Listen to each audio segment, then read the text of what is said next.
امروز قرار از کتابایی بگم که دوستشون نداشتم. بریم تو کارش.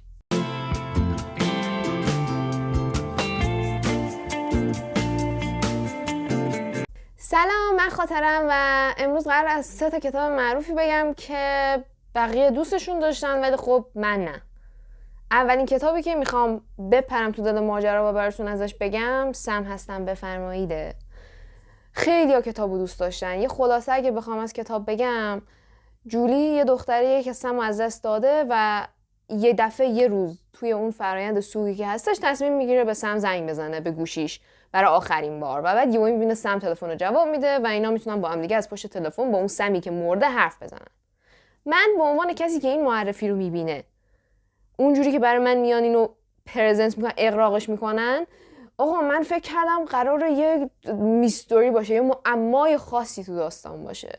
قراره آقا این تلفن‌ها به یه جایی برسه، قراره ته داستان به من بگن که آره مثلا یه رازی رو برملا کنن، ولی داستان هیچی نداشت.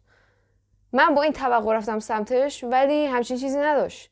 کتاب فرآیند سوگو خیلی خوب به تصویر کشیده بود ها. یعنی کار نویسنده عالی بود. اگه میگن با این کتاب گریه کردیم، همه گریه کردن، منم گریه کردم، همه میتونن گریه کنن، چون به طرز فوق‌العاده خوب فرآیند سوگو به تصویر کشیده. اما غیر از اون خط داستانی دیگه ای نداشت. تو انتظار داری که آقا وقتی بهت میگن که یه نفر که مرده داره به طرز مرموزی تلفن رو جواب میده، تهش به یه جایی برسه، ولی هیچی نبود. یعنی هیچ چیز خاصی نبود، هیچ توضیحی در موردش نبود که به من بگه که آره چی بود که اینجوری شد. من با این دید معمایی رفتم سمتش و هیچی به دست نیاوردم. صرفا همینطوری یه چیزی نویسنده اومده بود و در عالم خیال گفته بوده انگار. بعد یه چیز دیگه هم که بود، واقعا خوندن کتاب برای من فکر کنم 6 ماه طول کشید، مردم تا تموم شد. توضیحات اضافهش بود. تو داستانای جنایی اگه توضیح اضافه میده بعداً قراره در آینده فصل‌ها آخر یه جا به دردت بخوره، ولی اینجا 2 ساعت داشت توضیح میداد این دختره جولی با فلان دوستش رفتن سینما، چی نگاه کردن، کل اون تئاتر رو برای من توضیح داد. خب که چی؟ چرا؟ میدونی انقدر توضیحات اضافه داشت اصلا من نمیفهمیدم چرا باید اینا تو کتاب باشه. واقعا حوصله‌ام سر رفته بود. یعنی نمیدونم، من روند داستانی طی نمی‌کردم باهاش. نمیدونم، واقعا نظرتون رو بگید که فقط من اینجوری بودم یا بازم کسایی بودن که همچین حسی نسبت به کتاب داشته باشن. میدونی یه دلیلی که به نظرم مثلا از یه کتابی آدم خوشش نمیاد، اون توقعیه که از قبل تو ذهنت میسازی برای اون کتاب تو ذهنمون، بعد بهش نمیرسیم، بر همین ناامید میشیم واقعا. یعنی احساس میکنم اون دلیلی که از کتاب بدش میاد آدم، یک بخش زیادش واقعا مربوط به اون توقعیه که واسه خودت ساختی. حس میکنم به خاطر اینه. بازم آره نمیدونم. خب کتاب بعدی که قراره بگم که دوستش نداشتم، خواهر کوچیکه این دوستمونه، یعنی ما شروعش میکنیم. من خیلی فن کارین هوور نیستم. ما تمومش میکنیم رو هم خیلی دوستش داشتم. واقعا از اون کتابایی بود که خیلی سریع تمومش کردم. با اینکه اولین کتابی بود که زبان اصلی خونده بودم و اینا، برام خیلی هم سخت بود ولی بازم زود تمومش کردم. اما ما شروعش میکنیم، نمیدونم، به نظرم اضافه بود. داستانش چجوریه؟ داره ادامه همین کتابو میره جلو. یه جورایی توی این کتاب ما رایل و لیلی و اطلس رو داشتیم. اطلس تو فلش بک بود بیشتر، یه جورایی تو خاطرات لیلی بوده، میومد و میرفت و اینا. اینجا یه جورایی داره بیشتر در مورد داستان اطلس برامون میگه و از لیلی و اطلس برامون میگه. ولی خب من لزومی نمیدیدم تو بودن این کتاب. چرا؟ خب چرا؟ بعضی وقتا آدم باید تو اوج خدافظی کنه. این کتاب نقطه اوج بود، پایان فوق‌العاده‌ای داشت. حتی اگه مشروعش میکنیم هم نمی بود، بازم خودش خواننده حدس میزد که آقا ادامه داستان چی میشه.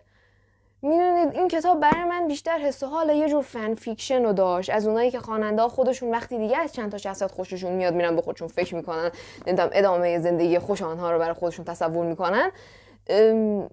ما شروعش میکنیم یه همچین چیزی بود. واقعا لزومی نبود بودنش. تو کتاب داره بیشتر در مورد اطلس برامون میگه و من نمیدونم اگه عاشق اطلس بودین شاید خوشتون بیاد از این کتاب، ولی من واقعا نمیدونم، مثلا من هیچ احساسی نسبت به اطلس هم نداشتم شخصا. خب میدونین و چرا الان من باید در مورد داداشش بدونم، در مورد دوست داداش اطلس بدونم، در مورد باباش بدونم، در مورد مامانش بدونم؟ خب که چی به من چه؟ و یه چیزی هم بود، کتاب خیلی تکرار داشت. اون نامه‌های الین که توی این کتاب بودن، اون نامه‌ها رو اینجا دوباره یه سریاش تکراری بود. یعنی دقیقاً تکرار شده بود. به خدا دیگه می‌خواستم سرمو بکوبم تو دیوار. حوصله‌ام سر رفته بود. نمیدونم چرا من این جلد یک و دوست داشتم و جلد رو دوست نداشتم. بازم بیاین نظرتون رو بگین که شما هم مثلا مثل من بودین. واقعا دوست دارم در موردش حرف بزنم.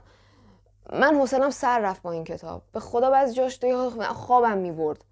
جدی میگم. نمیدونم لزومی نداشت بودنش. فقط در همین حد بگم. آره.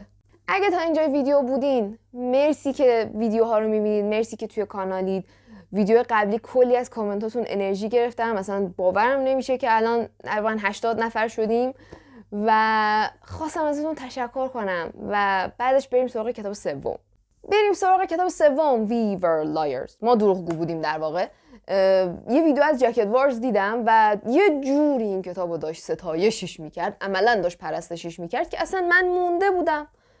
چطور ممکنه تو انقدر از این کتاب خوشت بیاد؟ در صورتی که من هیچ کتابی رو نخونده بودم تا به حال که اینقدر حوصله سربر باشه برام. نمیدونم چرا. این کتاب داستانش چیه؟ داستان یه خانواده پولداریه، یه دختره پولداریه با خاله‌هاشون، با بزرگشون، اینا هر سال میرن تو جزیره شخصیشون تابستونا و اونجا خوش میگذرونن. یه سال تابستون یه اتفاقی میفته، یه حادثه‌ای پیش میاد، این دختره از اونجا به بعد حافظه‌شو یه کمی از دست میده، بعد سردرد شدید میگیره، میزنه به سرش. بعد این تابستونی که بعد از چند سال پا میشن میرن اونجا، میبینه که اون پسر خاله‌ها، دختر خاله‌ش و پسر خاله‌ش و اینا که قبلا بودن، هی جواب تلفناش هم تو این سالا نمیدادن. اونجا مثلا هی دوباره داستانو پیش میگیره، تابستون میره جلو، ولی بعد ببین تو انتظار داری تو کتاب یه اتفاقی بیفته، به یه جایی برسه، ولی این کتاب شبیه چی بود؟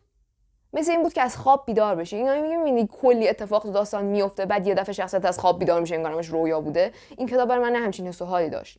واقعا نمیدونم، مثلا چیزی واسه اسپویل نداره، واقعا هیچ اتفاق خاصی تو داستان نیفتاد. عملا انگار منو سر کار گذاشته بود. تو توقع داری یه معمایی باشه دیگه که چرا این دختر حافظه‌ش از دست داده، چی اتفاقی افتاده، ولی عملا معما نبود، سر کاری بود. نمیدونم واقعا. کسایی که کتابو دوست داشتین بیاین بگید چرا، شاید منم قانع شدم واقعا، چون خیلی دوست داشتن. لابد یه چیزی بوده با سلیقه من نمیخونه دیگه، مخصوصا این پایانه، چون یه انیمیشنی بود، ترول هانترز، نمیدونم یادتون هست یا نه، شکارچیان ترول بود. بعد اونجا هم ببین مجموعه فوق‌العاده بود، من سرش جون میدادم. 5 دقیقه آخر یه همچین حالتی پیش اومد که انگار شخصیت از خواب بیدار شدن، انگار مثلا یه برگشت به حالت اول زد و کلا من ناامید شدم. این کتابم یه همچین حالتی داشت برای من. آره خلاصه اینم از اون 3 تا کتاب معروفی که دوستشون نداشتم. اگه از این مدل ویدیوها بیشتر دوست دارین بگین بسازم، اگه دوستش داشتین لایک کنین، کامنت بذارین، آقا بگین که واقعا بیایم بحث کنیم که چرا من دوست نداشتم، یه دوست داشتم، واقعا دوست دارم بدونم چرا. و مدل دیگه ویدیوی دوست دارین بگین که در موردشون بسازم. کتاب پیشنهادی دارین مثلا منم میتونم برام بخونم بهم بگین. و تا ویدیو بعدی فعلا